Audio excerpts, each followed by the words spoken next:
تو پتہ یہ چلا کہ خوف اور حزن اس کو ہوتا ہے جو کمزور ہوتا ہے۔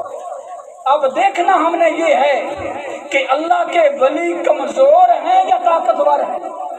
جب یہ ثابت ہو جائے کہ وہ طاقت والے ہیں تو پھر ان کو کوئی خوف نہیں ہوگا۔ تو اس حوالے سے ایک حدیث طیبہ آپ کے سامنے رکھتا ہوں، بخاری شریف کے اندر بھی موجود ہے اور مشکات شریف کے اندر بھی موجود ہے، بڑی مشہور و معروف حدیث ہے، آپ نے علماء سے سنی ہوگی۔ اللہ کریم ارشاد فرماتا ہے، نبی کریم صلی اللہ علیہ وآلہ وصحبہ وسلم نے ارشاد فرمایا، اللہ کریم فرماتا ہے، حدیث قدسی ہے، حدیث قدسی اس کو کہا جاتا ہے جو حکم خدا کا ہوتا ہے، زبان مصطفیٰ کی ہوتی ہے۔ زبان مصطفیٰ سے وہ فرمان جاری ہوتا ہے لیکن حکم خدا کا ہوتا ہے۔ فرمایا من عادی لی ولیًا فقد آذنتہ بالحرب، کہ جو بندہ میرے ولی کے ساتھ دشمنی کرے گا میں خدا اس کے ساتھ جنگ کا اعلان کرتا ہوں۔ اور آگے حدیث طیبہ کے الفاظ ہیں، مفہوم بنتا ہے کہ بندہ فرائض کی ادائیگی کے ساتھ، کہ جو چیزیں میں نے اس کے اوپر فرض کی ہیں ان کے ادا کرنے سے بندہ میری بارگاہ میں قرب حاصل کرتا ہے، اور ان فرائض کو ادا کرنے کے بعد بندہ ما زال عبدی یتقرب الی بالنوافل، کہ فرائض ادا کرنے کے بعد جو باقی ٹائم بچتا ہے وہ نوافل ادا کرتا ہے، ان کے ذریعے میرا قرب حاصل کر لیتا ہے، اور وہ قرب حاصل کرتے کرتے اس مقام تک پہنچ جاتا ہے، اللہ کریم فرماتا ہے میں اس کے ہاتھ بن جاتا ہوں جن کے ساتھ وہ پکڑتا ہے، میں اس کے پاؤں بن جاتا ہوں جن کے ساتھ وہ چلتا ہے، میں اس کی آنکھیں بن جاتا ہوں جن کے ساتھ وہ دیکھتا ہے، میں اس کے کان بن جاتا ہوں جن کے ساتھ وہ سنتا ہے۔ اور آگے فرمایا والا ان سالنی، اگر وہ کسی چیز کا مجھ سے سوال کرتا ہے لا اوتینہ، میں رب ضرور بر ضرور اس کی جھولیاں بھر دیتا ہوں۔ والا ان استعاذنی لاعیذنہ، اگر وہ مجھ سے پناہ مانگتا ہے تو میں اس کو پناہ بھی عطا فرماتا ہوں۔ اب پتہ چلا کہ بندہ جب عبادت کرتے کرتے اس مقام تک پہنچ جاتا ہے کہ اللہ کریم اس کو اتنا قرب عطا فرما دیتا ہے کہ وہ بندے کے ہاتھ بن جاتا ہے، پاؤں بن جاتا ہے، کان بن جاتا ہے، آنکھیں بن جاتا ہے، اس کے اعضاء بن جاتا ہے، تو جب وہ طاقت والا ہے تو جس کو یہ مقام عطا کر دیتا ہے وہ بھی طاقت والا بن جاتا ہے۔ جب طاقت والا بن جاتا ہے تو پھر کسی چیز کا خوف اور غم اس سے دل سے ہٹ جاتا ہے، پھر کسی کا خوف اور غم اس کے دل میں نہیں رہتا ہے۔ اب آپ کے ذہن میں ایک اور سوال آ رہا ہوگا کہ مولوی صاحب نے یہ کیا بیان کر دیا، اللہ تو ہاتھ بننے سے پاک ہے، کان بننے سے پاک ہے، آنکھیں بننے سے پاک ہے، پاؤں بننے سے پاک ہے، ہاتھ بننے سے پاک ہے، تو پھر ایسی کون سی چیز ہے؟ یہ کیوں مسئلہ بیان کیا ہے؟ وجہ کیا ہے؟ میرے بھائیوں، اب میں آپ کو یہ مسئلہ سمجھانا چاہتا ہوں کہ اللہ کریم کسی بندے کے ہاتھ، پاؤں، آنکھیں اور کان کیسے بنتا ہے، کیسے آنکھیں اور کان بنتا ہے، کیسے ہاتھ اور پاؤں بنتا ہے؟ اللہ کریم کے محبوب نے ارشاد فرمایا کہ اللہ کریم اپنے بندے کو یہ مقام عطا کرتا ہے کہ اس کی عبادات کے قبولیت پر اس کو یہ شرف عطا کرتا ہے کہ اس کے ہاتھ، پاؤں اور کان بن جاتا ہے۔ اس سے مراد اور مفہوم یہ ہے کہ اس بندے کے ہاتھوں میں اللہ کریم ایسی طاقت رکھ دیتا ہے، پھر وہ نزدیک سے بھی پکڑ لیتا ہے، دور سے بھی پکڑ لیتا ہے، پھر وہ نزدیک سے بھی دیکھ لیتا ہے، دور سے بھی دیکھ لیتا ہے، پھر اس کے فاصلے مٹ جاتے ہیں، پھر وہ دور سے بھی سن لیتا ہے، نزدیک سے بھی سن لیتا ہے۔ گویا کہ اس کا مفہوم اگر اور سادہ کروں تو اس بندے کی طاقت،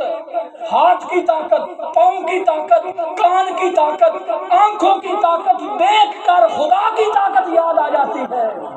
کہ دیکھیں جس خدا کا بندہ اتنا طاقتور ہے اس خدا کی طاقت کا عالم کیا ہوگا،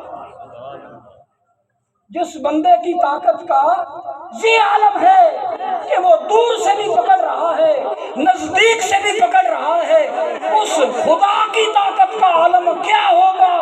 جس نے یہ طاقتیں اس بندے کو عطا فرمائی۔ اس سے شرک نہیں ہو جاتا بلکہ اللہ کے ساتھ توحید کا رشتہ اور مضبوط ہو جاتا ہے، توحید کا رشتہ اور مضبوط ہو جاتا ہے کہ بندے کی طاقت دیکھنے سے اس خدا کی طاقت یاد آ جاتی ہے۔ اب مزید اگر سادہ کروں، اولیاء کرام کی آپ شانیں پڑھیں، علماء سے سنیں، ان کی کرامات کا حوالہ پڑھیں تو کتنی ایسی کرامات ہیں کہ جن کے اندر یہ بیان ہوا ہے کہ فلاں ولی نے، فلاں غوث نے، فلاں قطب نے، فلاں ابدال نے، فلاں اوتاد نے یہ کرامت دکھائی کہ اس کا مرید اتنا دور تھا اس نے امداد کر دی، اس نے اتنا دور سے پکارا اس نے سن لیا، اس نے وہاں سے نعرہ لگایا یہاں سے جواب آ گیا۔ تو یہ ساری چیزیں اس بات کی دلیل بن جاتی ہیں کہ اللہ کریم ان کو یہ شانیں عطا فرماتا ہے، پھر ان کی شانوں کو دیکھ کر خدا کی شانیں یاد آیا کرتی ہیں۔ اگر ایک شخصیت سیدنا عمر بن خطاب رضی اللہ تعالیٰ عنہ، سارے ولی بڑی شانوں والے ہیں، غوث پاک کی شانیں بہت زیادہ ہیں، ہم کیا بیان کر سکتے ہیں، صرف بطور دلیل آپ کے ذہن میں یہ مسئلہ راسخ کرنے کے لیے حضور خلیفہ دوم سیدنا عمر بن خطاب رضی اللہ تعالیٰ عنہ کی زندگی سے آپ کے سامنے یہ 4 مثالیں رکھتا ہوں، کیونکہ اللہ کریم طاقت والا ہے اور وہ بندوں کو طاقت عطا فرماتا ہے۔ جب وہ طاقت دیتا ہے تو بندے کی اصل 4 چیزیں ہیں، آگ، پانی، ہوا اور مٹی۔ آگ، پانی، ہوا اور مٹی، یہ عناصر اربع ان کو بولتے ہیں۔ یہ 4 عناصر ملتے ہیں تو یہ کائنات کی چیزیں بنتی ہیں، کائنات کی چیزیں بنتی ہیں۔ اللہ کریم جب ان چیزوں کے اوپر اپنے ولیوں کو کنٹرول عطا کر دیتا ہے تو پھر ان سے بننے والی چیزوں پر کنٹرول کیوں نہیں ہوگا؟ حضور سیدنا عمر بن خطاب رضی اللہ تعالیٰ عنہ کی شان پڑھیں، آپ کی تاریخ پڑھیں تو آپ کی تاریخ میں یہ بات آتی ہے کہ آپ کے دور خلافت کے اندر یمن کے اندر ایک پہاڑ سے آگ ظاہر ہوئی، آگ نکلی، نمودار ہوئی، لوگوں نے سمجھا کہ یہ ساری بستیوں کو اپنی لپیٹ میں لے لے گی۔ لوگ دوڑتے ہوئے عمر بن خطاب کی خدمت میں حاضر ہوئے کہ یا حضرت آپ خلیفۃ المسلمین ہیں، کوئی انتظام فرمائیں، فلاں علاقے کے اندر آگ نکل آئی ہے پہاڑی سے اور وہ پھیلتی جا رہی ہے۔ تو آپ نے کچھ نہیں کہا کہ پانی پھینک دو، اس پہ پھونک مارو، کوئی واٹر سپلائی والا انتظام کرو، کوئی پریشر والی گاڑی لے آؤ، یہ نہیں فرمایا، بلکہ آپ نے اپنا کرتا اتار کے اس غلام کو عطا فرمایا اور فرمایا یہ کرتا لے کے جا، اس آگ کے سامنے کر دے، اللہ کریم اس کا آگ کو واپس بلا لے گا۔ تو وہ غلام لے کے جاتا ہے، آگ کے سامنے آپ کا قمیص، آپ کا کرتا کیا جاتا ہے، کرتا کرنے سے اس آگ کو اللہ کریم واپس بلاتا ہے اور لوگ کہتے ہیں، گواہی دیتے ہیں کہ آنکھوں سے دیکھتے دیکھتے وہ آگ غائب ہونا شروع ہو جاتی ہے۔ تو گویا اللہ کریم اپنے ولیوں کو آگ کے اوپر بھی طاقت عطا فرما دیتا ہے۔ جب آگ کے اوپر طاقت ہے تو آگ سے بننے والی چیزوں کے اوپر خود بخود طاقت ہوگی۔ اور دوسری چیز ہے پانی۔ دوسری چیز کیا ہے؟ پانی ہے۔ اللہ کریم اپنے ولیوں کو پانی کے اوپر بھی طاقت عطا فرماتا ہے۔ حضرت عمر بن خطاب رضی اللہ تعالیٰ عنہ کا دور ہے، مصر کا دریا ہے، دریائے نیل، وہ خشک ہو جاتا ہے، سوکھ جاتا ہے، پانی ختم ہو جاتا ہے دریا سے۔ مصر والے دوڑ کے مصر کے خلیفہ، مصر کے والی عمر بن عاص رضی اللہ تعالیٰ عنہ کے پاس حاضر ہوتے ہیں کہ یا حضرت دریائے نیل خشک ہو چکا ہے، اور پہلے ہمارا طریقہ یہ چلتا آ رہا ہے کہ جب یہ دریا خشک ہوتا ہے ہم ایک کنواری نوجوان لڑکی کو اس دریا کی بھیڑ چڑھاتے ہیں، اس دریا میں زندہ پھینکتے ہیں اور دریائے نیل چلنا شروع ہو جاتا ہے۔ جب عمر بن عاص رضی اللہ تعالیٰ عنہ کو یہ بتایا گیا تو آپ نے فرمایا یہ تو ایک جان کو خواہ مخواہ ضائع کرنا ہے، نفس کو ضائع کرنا ہے جس کو اللہ کریم نے منع فرمایا ہے، یہ تو بہت بڑا ظلم ہے۔ آپ نے فرمایا تم ٹھہرو، میں عریضہ لکھ کے خلیفہ وقت سیدنا عمر بن خطاب رضی اللہ تعالیٰ عنہ کے پاس بھیجتا ہوں، وہاں سے جو حکم آئے گا اس حکم کے مطابق فیصلہ کیا جائے گا۔ تو قاصد دوڑتا دوڑتا مدینہ میں حاضر ہوتا ہے، سیدنا عمر بن خطاب کے پاس آتا ہے، آپ سے بیان کیا جاتا ہے کہ دریائے نیل مصر کا دریا تھا، سوکھ گیا ہے، پانی ختم ہو گیا ہے، جانور مر رہے ہیں، بچے مر رہے ہیں، پریشانی ہے، فصلیں تباہ ہو رہی ہیں۔ پوچھا پہلے کیسے ہوتا تھا؟ جب سوکھتا تھا تو کیسے چلتا تھا؟ بیان کیا گیا کہ پہلے طریقہ یہ تھا کہ ایک خوبصورت نوجوان کنواری لڑکی کو اس کو بھیڑ چڑھایا جاتا تھا اور دریائے نیل چلنا شروع ہو جاتا تھا۔ تو آپ نے یہ نہیں فرمایا کہ وہی طریقہ کر لو، یہ دم کر دیتا ہوں، یہ ہو جائے گا، وہ ہو جائے گا، بلکہ آپ نے ایک تاریخی خط لکھا، ایک تاریخی خط لکھ کے اس قاصد کو دیا، اور آپ نے اس خط کے اندر جو الفاظ لکھے میں اس کا مفہوم اور ترجمہ آپ کے سامنے رکھتا ہوں۔ آپ فرماتے ہیں یہ عمر بن خطاب کی طرف سے مصر کے دریا نیل کی طرف یہ خط ہے، اگر تو اس کماری لڑکی کو بھیڑ چڑھانے کی وجہ سے چلتا ہے تو ہمیں تیری کوئی ضرورت نہیں ہے، اگر تو اللہ کے حکم سے جاری ہوتا ہے تو یہ مسلمانوں کا خادم، مسلمانوں کا خلیفہ، اللہ کے رسول کا غلام تیری بارگاہ میں یہ رکا بھیج رہا ہے، جب تیرے اندر یہ رکا پھینکا جائے تو تو چلنا شروع ہو جائے اللہ کے حکم سے۔ وہ قاصد لے کے وہ رکا جاتا ہے، دریائے نیل کے اندر پھینکا جاتا ہے۔ پھینکنے کی دیر سی لوگوں نے دیکھا کہ دریائے نیل چلنا شروع ہو گیا، اور اس طرح چلا کہ آج تک تاریخ کے اندر آتا ہے کہ دریائے نیل کے پانی میں گانی بھی نہیں پڑی ہے، پانی کم بھی نہیں ہوا ہے، جس رفتار سے چل رہا تھا آج اتنے 100 سال گزرنے کے باوجود اسی رفتار سے جاری ہے۔ تو گویا اللہ کریم اپنے ولیوں کو پانی کے اوپر بھی طاقت عطا فرما دیتا ہے۔ اور تیسری چیز آپ کے سامنے رکھی کہ ہوا کے اوپر بھی اللہ کریم اپنے نبیوں، اپنے ولیوں کو، پیاروں کو طاقت عطا فرماتا ہے۔ تو عمر بن خطاب کی تاریخ ہی پڑھ لیں، لمبا چوڑا جانے کا وقت نہیں ہے۔ آپ کی تاریخ میں یہ آتا ہے کہ آپ نے نہامت کے علاقے میں ایک لشکر بھیجا تھا، اور اس لشکر کو بھیج کے آپ نے فرمایا تھا کہ تم نے اس لشکر کو حکم دیا تھا کہ جا کر وہاں پر جنگ کرنی ہے کفار کے ساتھ۔ جنگ کرتے کرتے وہاں کا جو کمانڈر تھا حضرت ساریہ رضی اللہ تعالیٰ عنہ، آپ فرماتے ہیں کہ ایک وقت آیا کہ مسلمانوں کے پیر ڈگمگانا شروع ہو گئے، بظاہر مسلمانوں کو شکست ہونا شروع ہو گئی۔ تو میں نے عمر بن خطاب کا خیال ذہن میں سوچا، عمر بن خطاب مدینہ کے اندر مسجد نبوی کے اندر منبر کے اوپر بیٹھ کر لوگوں کو خطبہ دے رہے تھے، وہاں بھی لوگ موجود تھے۔ تو فوراً عمر بن خطاب نے وہاں سے اس ہوا کی لہروں کے ذریعے، آج اتنے 100 سال کے بعد یہ ٹیلی فون یہ ایجاد ہوئے کہ لہروں کے ذریعے پیغام پہنچتا ہے، لیکن اللہ کے ولیوں کو اللہ کریم نے اس دور سے یہ لہروں کے اوپر کنٹرول عطا فرمایا ہوا ہے۔ آپ نے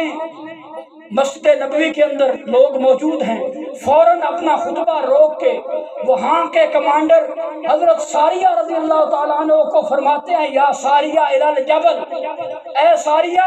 ذرا پہاڑ کی طرف سے ہو کر حملہ کرو، ذرا پہاڑ کی طرف سے ہو کر حملہ کرو۔ عربی زبان میں لفظ ہے یا ساریہ الی الجبل، ذرا پہاڑ کی سائڈ سے ہو کر دشمن پہ حملہ کرو تو صحابہ حیران ہوئے، سننے والے حیران ہوئے کہ ساریہ تو اتنی دور، اتنے سینکڑوں میل دور نعامت میں گئے ہوئے ہیں، وہاں پر جنگ کر رہے ہیں، تو یہ عمر بن خطاب مدینہ میں بیٹھے ہیں، وہاں مدینہ میں بیٹھ کر اتنے دور جنگ کو کیسے ملاحظہ کر رہے ہیں، اور پھر کمانڈر کو خطاب بھی کر رہے ہیں، ہدایات بھی جاری کر رہے ہیں۔ تو کچھ عرصہ گزرنے کے بعد وہاں سے پھر قاصد واپس آیا، کیونکہ قاصدوں کا دور تھا، ٹیلی فون کا دور نہیں تھا۔ قاصد واپس آیا، اس نے آ کر جنگ کے حالات امیر المومنین کے سامنے بیان کیے۔ وہاں پھر مجمع وہی موجود تھا، اور اس نے آ کے بیان کیا کہ یا حضرت، مسلمانوں کو بظاہر شکست ہونے لگ گئی تھی، لیکن اچانک غیبی ایک آواز آئی اور ہمارے کمانڈر کو حکم ہوا کہ اے ساریہ ذرا پہاڑ کی طرف سے آ کے حملہ کرو۔ جب ساریہ رضی اللہ تعالی عنہ نے اپنی جنگی حکمت عملی کو بدلا اور پہاڑ کی سائڈ سے ہو کر حملہ کیا تو اللہ کریم نے مسلمانوں کو فتح عطا فرما دی۔ اس وقت ان لوگوں کو سمجھ آئی کہ وہ مدینہ میں بیٹھ کے منبر کے اوپر امیر المومنین نے جب خطبہ روک کے یا ساریہ الی الجبل فرمایا تھا وہ حق تھا۔ یہ ہے شان اولیاء کہ اللہ کے ولیوں کو اللہ کریم ہوا کے اوپر بھی طاقت عطا فرما دیتا ہے۔ اور چوتھی چیز زمین ہے، مٹی ہے، جس سے یہ چیزیں بنتی ہیں، اللہ کریم اس کے اوپر بھی اپنے ولیوں کو طاقت عطا فرماتا ہے۔ اور وہ کیسے؟ سیدنا عمر بن خطاب کی تاریخ ہی پڑھ لو، آپ کی تاریخ میں آتا ہے کہ مدینہ کی دھرتی پر ایک مرتبہ زلزلہ آ گیا، مدینہ کی دھرتی کے اوپر زلزلہ آ گیا، دھرتی کانپنے لگ گئی۔ امیر المومنین نے اللہ کی بارگاہ میں التجائیں کی، دعائیں کی، لیکن زلزلہ رک نہیں رہا، تھم نہیں رہا، ختم نہیں ہو رہا ہے۔ آپ کیونکہ جلال والے تھے، آپ جلال کے اندر آ گئے اور اپنا کوڑا جو سزا دینے کے لیے بنایا ہوا تھا، وہ تروڑ، وہ سوٹا، وہ کوڑا آپ نے اٹھا کے زمین پہ مارا، اور ساتھ اپنا پاؤں بھی زمین پہ مارا، اور زمین کو کہا اس کو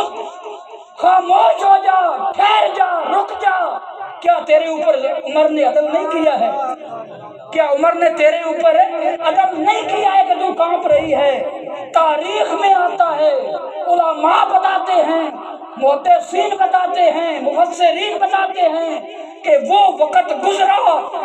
آج 1400 سال گزرنے کے بعد بھی مدینہ کی دھرتی کے اوپر زلزلہ برپا نہیں ہوا۔ آج بھی زلزلہ مدینہ کی دھرتی پہ نہیں آیا، یہ عمر بن خطاب کے اس تروڑ اور پاؤں کی صدقہ ہے، برکت ہے۔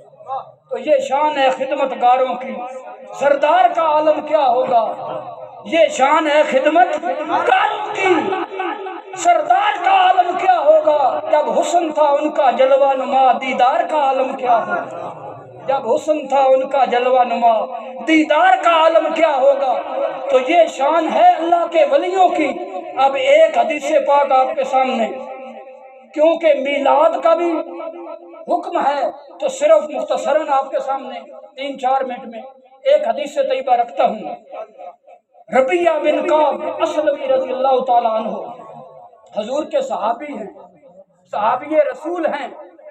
اور حضور کے وہ صحابی ہیں جب تہجد کے ٹائم آمنہ کے لال بیدار ہوتے تھے تو یہ آمنہ کے لال کو، اپنے پیر کو، اپنے نبی کو،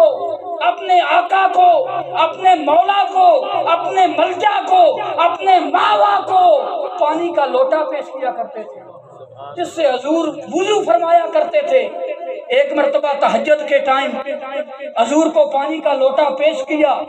دریائے رحمت جوش پہ آیا، وما ارسلناک الا رحمت للعالمین، وہ رحمت والا دریا ٹھاٹھے مارنے لگا۔ اللہ کے محبوب فرماتے ہیں سل ربیہ، سل ربیہ، سل ربیہ۔ ربیہ آج کچھ مانگنا چاہتا ہے تو مانگ لے، پیر ہو تو آمنہ کے لال جیسا، مرید ہو تو صحابہ کرام جیسے۔ اب ہمارے جیسا کوئی ہوتا پیر کہتا کہ بھائی فلاں کچھ مانگنا چاہتا ہے تو مانگ، میں مانگتا 2-4 مربے مل جائیں، کوئی کار مل جائے، کوئی کوٹھی مل جائے، کوئی بنگلہ مل جائے، کوئی دولت مل جائے، کوئی بینک بیلنس مل جائے، دنیا کی چیزوں کو مانگتے۔ قربان جاؤں صحابہ تمہاری شان پہ، جب مانگنے کا وقت آئے تو اللہ کریم مانگنے کا چج بھی عطا فرمائے۔ اللہ نے یہ چج عطا فرمایا کہ آمنہ کے لال سے مانگنے کا وقت آیا تو جھولی پھیلا لی اور عرض کرنے لگے یا رسول اللہ میں دنیا کی چیز نہیں مانگتا، اسالوں کا مرافقتہ کا فی الجنہ یا رسول اللہ، یا رسول اللہ میری ایک ہی خواہش ہے کہ جنت کے اندر جہاں تمہارا مقام ہو تمہارا خادم بھی وہاں حاضر ہو، جنت میں تمہارا یار تمہارے ساتھ ہو، دنیا کی کوئی چیز نہیں مانگتا۔ اب آمنہ کے لال نے مرید بھی تھے نا تو پیر بھی تھا، تو آمنہ کے لال نے آگے سے یہ نہیں فرمایا کہ ربیہ میں نے تیرے صرف دنیا کی چیز کہی تھی، میں نے کہا تھا پیسے مانگ لینا، کار مانگ لینا، کوٹھی مانگ لینا، بنگلہ مانگ لینا، دولت مانگ لینا، زمین مانگ لینا، باغات مانگ لینا، جائیداد مانگ لینا،